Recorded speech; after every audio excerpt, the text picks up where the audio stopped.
ఈ roasted chicken fry అండి ఈరోజు మనం చేసుకున్నాం గ్రీన్ చికెన్ ఫ్రై. దానికి ఫస్ట్ ముందు కాజు గీలో వేపుకుందాం, నేతిలో వేపుకుందాం.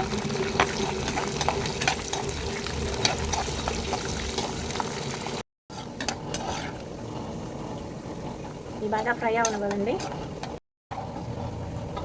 ఇలా ఫ్రై అయింది కదండి, ఇది తీసి ఒక ప్లేట్లో పెట్టేసుకుందాం పక్కన.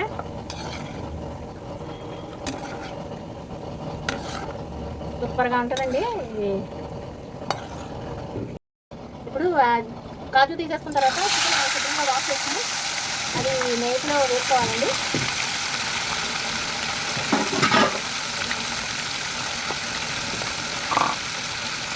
తగినంత సాల్ట్, పసుపు ఇలా కలుపుకొని మూత పెట్టేసుకొని ఉడకనిద్దాం. ఇలా మధ్య మధ్యలో మూసేసి కలుపుకుంటూ ఉండాలండి, లేకపోతే అడుగంటిద్ది కూర.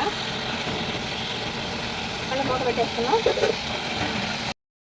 మసాలా దినుసులు పచ్చిమిర్చి, అల్లం, చిన్నుల్లిపాయ, శుభ్రంగా వాష్ చేసి పెట్టుకున్న కొత్తిమీర, ఉంటే పుదీనా వేసుకోవచ్చండి, అవైలబుల్గా లేకపోయినా పర్లేదు. జీలకర్ర,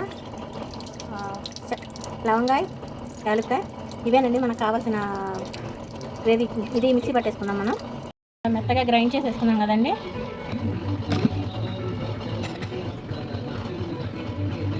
మసాలా వేసేటప్పుడు పుదీనా ఉంటే వేసుకోవచ్చు అన్నాను కదా, ఇదిగోండి పుదీనా, పుదీనా రెండు కలిపి మిక్సీ జార్లో మిక్సీ పట్టేసుకున్నా.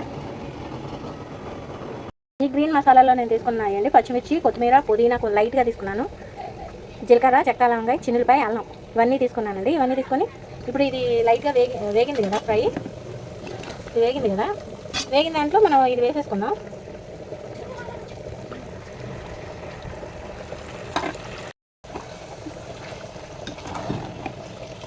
వేసుకొని బాగా కలుపుకుందామండి.